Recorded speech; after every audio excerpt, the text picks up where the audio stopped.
ಏನಮ್ಮ ಹಾಗೆ ಕೋರಾಯಿಸ್ತಾ ಇದ್ಯಾ? ನೋಡು, ನೀನು ಅನ್ಕೊಂಡಿರೋ ಥರ ಏನೂ ಇಲ್ಲ. ಪ್ರೀತು ನನ್ನ ಮನೆಗೆ ಡ್ರಾಪ್ ಮಾಡೋಕ್ಕಷ್ಟೇ ಬಂದಿರೋದು. ನಾನೇ ನಿನ್ನನ್ನು ಕೇಳಿಲ್ವಲ್ಲ.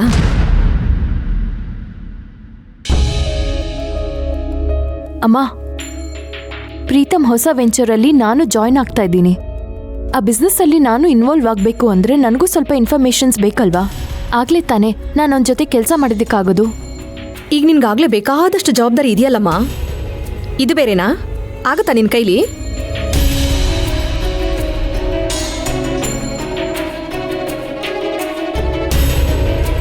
ಅಮ್ಮ, ಇದರಿಂದ ಏನಿದೆ ಅಂತ ಸ್ವಲ್ಪ ಯೋಚನೆ ಮಾಡು.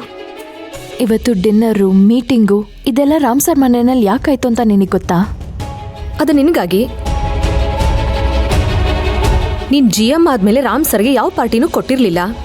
ನಿನ್ ಪ್ರಮೋಷನ್ ಸಲುವಾಗಿ ಅವ್ರು ಕರೆದಿದ್ದಾರೆ. ಒಬ್ಬಳನ್ನೇ ಕರೆದ್ರೆ ಚೆನ್ನಾಗಿರಲ್ಲ ಅಂತ ಎಲ್ರನ್ನೂ ಕರೆದಿದ್ದಾರೆ. ಅದೇ ತಾನೇ ಸತ್ಯ?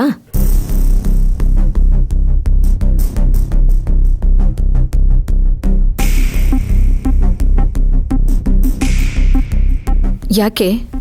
ನಾನೇನಾದ್ರೂ ತಪ್ಪು ಮಾತಾಡಿದ್ನಾ? ಅಥವಾ ಇದ್ರ ಹಿಂದೆ ಬೇರೆ ಏನಾದರೂ ಇದೆಯಾ? ಖಂಡಿತ ಇದೆ. ಹೌದಾ? ಏನದು? ಹೀಗೇನಮ್ಮ, ಮ್ಯಾನೇಜ್ಮೆಂಟು ಜವಾಬ್ದಾರಿ ಹೆಸರಲ್ಲಿ ಎಲ್ಲ ಕೆಲಸನೂ ಎಂಪ್ಲಾಯಿ ಮೇಲೆ ಹಾಕಿರ್ತಾರೆ. ಆದರೆ ಇಲ್ಲಿ ಸ್ವಲ್ಪ ಬೇರೆ ಥರನೇ ಇದೆ ಅಷ್ಟೆ.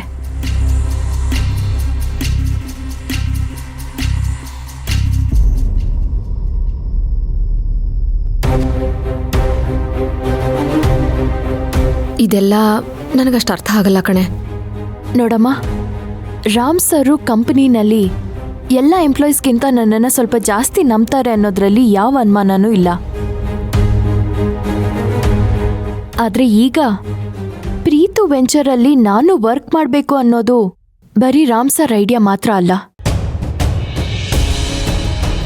ಇದ್ರ ಹಿಂದೆ ಬೇರೆಯವರು ಇದ್ದಾರೆ ಅಂತ ನನಗನ್ನಿಸ್ತಾ ಇದೆ. ಬೇರೆ ಯಾರಿರೋದಕ್ಕೆ ಸಾಧ್ಯ ಕಾವೇರಿ? ಅಮ್ಮ, ಮುಂಚೆ ಒಂದ್ಸಲ ಪ್ರೀತು ನನಗೆ ಹೊಸ ವೆಂಚರ್ಗೆ ನನಗೆ ಹೆಲ್ಪ್ ಮಾಡು ಅಂತ ಕೇಳಿದಾಗ ನಾನು ಆಗಲ್ಲ ಅಂತ ಹೇಳಿದ್ದೆ. ನಾನು ರಾಮ್ ಸರ್ ಜೊತೆ ಕೆಲಸ ಮಾಡ್ತಿದ್ದೀನಿ ಅಂತ ಹೇಳಿದ್ದೆ. ಆದರೆ ಇವತ್ತು ರಾಮ್ ಸರ್ ನನಗೆ ಈ ವಿಚಾರನ ಹೇಳ್ತಿದ್ದಾರೆ ಅಂದರೆ ಏನರ್ಥ ಹೇಳು? ಇದ್ರ ಹಿಂದೆ ಯಾವುದೋ ಕಾಣದ ಕೈ ಇದೆ ಅಂತ ನಿನಗನ್ನಿಸ್ತಿಲ್ವಾ?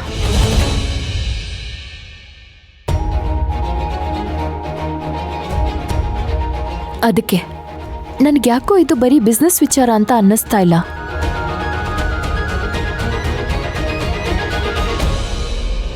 ಅಂದ್ರೆ ಏನರ್ಥ ಕಾವೇರಿ? ಪ್ರೀತಮ್ ನಿಂಗೆ ಹತ್ರ ಆಗ್ಬೇಕು ಅಂತ ಮಾಡಿರೋ ಪ್ಲಾನ್ ಅಂತೀಯಾ? ಕರೆಕ್ಟ್, ಇದು ಅದೇ ಪ್ಲಾನ್. ಆದರೆ ಇದು ಪ್ರೀತಮ್ ಪ್ಲಾನ್ ಅಲ್ಲ. ಅವನಿಗಿಷ್ಟೆಲ್ಲ ಬುದ್ಧಿವಂತಿಕೆ ಇದೆ ಅಂತ ನನಗನ್ಸಲ್ಲ. ಮತ್ತಾರಿರ್ಬಹುದು? ಕಾತ್ಯಾಯಿನಿ ಅಕ್ಕ.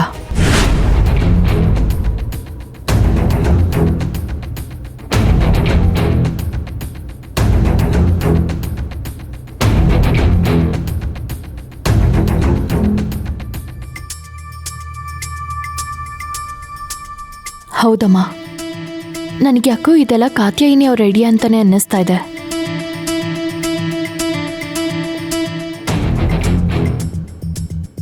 ಮುಂದೆ ಏನ್ ಕಾವೇರಿ? ಹಾಗಾದ್ರೆ ನೀನು ಈ ಪ್ರಾಜೆಕ್ಟ್ ಬಿಟ್ಬಿಡ್ತೀಯಾ? ಇಲ್ಲ ಅಮ್ಮ, ರಾಮ್ ಸರ್ ಮೇಲಿನ ಗೌರವಕ್ಕಾದರೂ ಈ ಪ್ರಾಜೆಕ್ಟಲ್ಲಿ ನಾನು ಪ್ರೀತಿ ಜೊತೆ ಇರಲೇಬೇಕು. ನನಗಿವಾಗ ಬೇರೆ ಆಪ್ಷನ್ನೇ ಇಲ್ಲ. ಪ್ರೀತಿ ಜೊತೆ ಕೆಲಸ ಮಾಡಲೇಬೇಕು. ಆದರೆ ನಾನು ನನ್ನ ಡಿಸ್ಟೆನ್ಸಲ್ಲಿ ಇರ್ತೀನಿ. ನನ್ನ ಎಚ್ಚರಿಕೆಯಲ್ಲಿ ನಾನು ಖಂಡಿತವಾಗ್ಲೂ ಇರ್ತೀನಮ್ಮ. ಸರಿ, ನಿನಗೆ ಹೇಗನ್ಸುತ್ತೋ ಹಾಗೆ ಮಾಡು. ಆದರೆ ಕಾವೇರಿ, ನನ್ನ ಎಚ್ಚರಿಕೆನಲ್ಲಿ ನಾನು ಇರ್ತೀನಿ ಅಂತ ಹೇಳಿದ್ಯಲ್ಲ, ಅಂಥ ಅಪಾಯ ಅಲ್ಲೇನಿದೆ? ಅಮ್ಮ, ನೀನೇ ನೋಡ್ತಾ ಇದೆಯಲ್ಲ, ರಾಮ್ ಸರ್ ದಿನೇ ದಿನೇ ಕುಗ್ಗ್ ಹೋಗ್ತಾ ಇದ್ದಾರೆ. ಅವ್ರಿಗೆ ಎಂಥ ಮೆಮೊರಿ ಪವರ್ ಇತ್ತು. ಅಂಥ ವ್ಯಕ್ತಿಗೆ ಒಂದೆರಡು ಹಾಡಿನ ಸಾಲ್ಗಳು ಕೂಡ ನೆನಪಿಗೆ ಬರಲಿಲ್ಲ.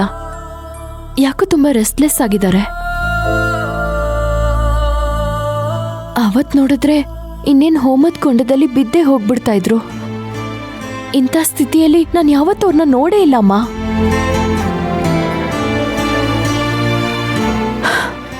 ಏನ್ ನಡೀತಾ ಇದೆ ಅಂತಾನೆ ಗೊತ್ತಾಗ್ತಾ ಇಲ್ಲ. ಹೌದು, ಅವತ್ತಿಗೂ ಇವತ್ತಿಗೂ ರಾಮ್ ಸರ್ ತುಂಬ ಇಳಿದು ಹೋಗಿದ್ದಾರೆ. ಅದೇ ಅಮ್ಮ, ಅದೇ ಯಾಕೆ ಅಂತ. ಇಷ್ಟೊಂದು ದುಡ್ಡಿದ್ರು ಅವ್ರಿಗೆ ಒಳ್ಳೆ ಟ್ರೀಟ್ಮೆಂಟ್ ಸಿಗ್ತಾ ಇಲ್ವಾ ಅಂತ.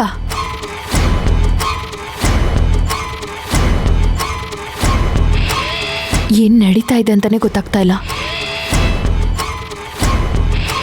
ಏನ್ ಗೊತ್ತಾ, ಎಲ್ಲಾರ ಮನೆಯಲ್ಲೂ ಒಂದು ಭೂತ ಅನ್ನೋದು ಸೇರ್ಕೊಂಡೇ ಇರತ್ತೆ. ನೀನ್ ಅಳಿಯ ಇದೆನಲ್ಲ, ಆ ಥರ.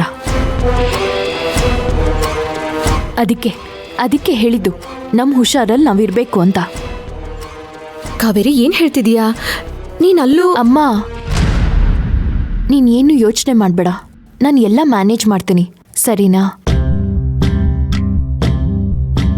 ಈಗ ನೀನು ಹೋಗಿ ಮಲ್ಕೋ, ತುಂಬ ಲೇಟ್ ಆಗಿದೆ.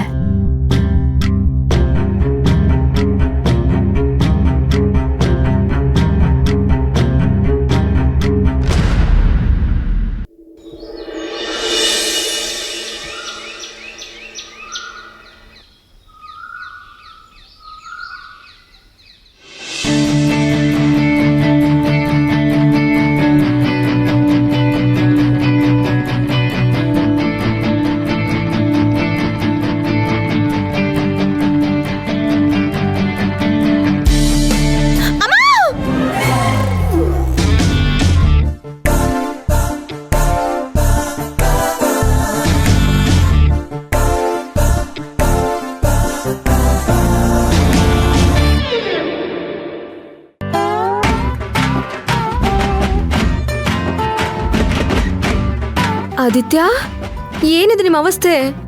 ಇಷ್ಟು ಬೆಳಗ್ಗೆ ಎದ್ದು ಅಡುಗೆ ಮನೇಲಿ ಏನ್ ಮಾಡ್ತಿದ್ದೀರಾ? ಅತ್ತೆ, ಅಡುಗೆ ಮನೇಲಿ ಏನು ಮಾಡ್ತಾರೆ? ಬ್ರೇಕ್ಫಾಸ್ಟಿಗೆ ರೆಡಿ ಮಾಡ್ತಾ ಇದ್ದೀನಿ. ಇವತ್ತು ನಾನೇ ನನ್ನ ಕೈಯಾರೆ ಅಡುಗೆ ಮಾಡಿ ನಿಮಗೆಲ್ಲ ಬಡಿಸ್ತೀನಿ. ಏನೋ ನೀವು ತಿಂಡಿ ಮಾಡ್ತಿದ್ದೀರಾ? ಅಲ್ಲ, ಆರೋಗ್ಯ ಸರಿಯಾಗಿದೆ ತಾನೇ? ಯಾಕತ್ತೆ, ನಾನು ಏನು ಮಾಡಿದ್ರೂ ತಪ್ಕೊಂಡಿಡ್ತೀರಾ? ಆ, ಹಾಗಲ್ಲ ಆದಿತ್ಯ, ನೀವು ಯಾವಾಗಲೂ ಅಡುಗೆ ಮನೆ ಕಡೆ ಮುಖಾನೇ ಹಾಕಲ್ವಲ್ಲ, ಹಾಗಾಗಿ ಕೇಳಿದೆ ಅಷ್ಟೇ. ಅತ್ತೆ, ನಾನಿವಾಗ ಬದಲಾಗಿದ್ದೀನಿ. ಬೇಕಂದ್ರೆ ಪೂರ್ಣಿನ ಕೇಳಿ ನೋಡಿ. ನನಗೆ ಇವಾಗ ಹೆಂಗಸರು ಕಷ್ಟ ಅರ್ಥ ಆಗ್ತಿದೆ. ಅಲ್ಲ ಅತ್ತೆ, ಪಾಪ ಯಾವಾಗಲೂ ನೀವು ಮತ್ತೆ ಪೂರ್ಣಿ ಕೆಲಸ ಮಾಡ್ತಾನೆ ಇರ್ತೀರಾ.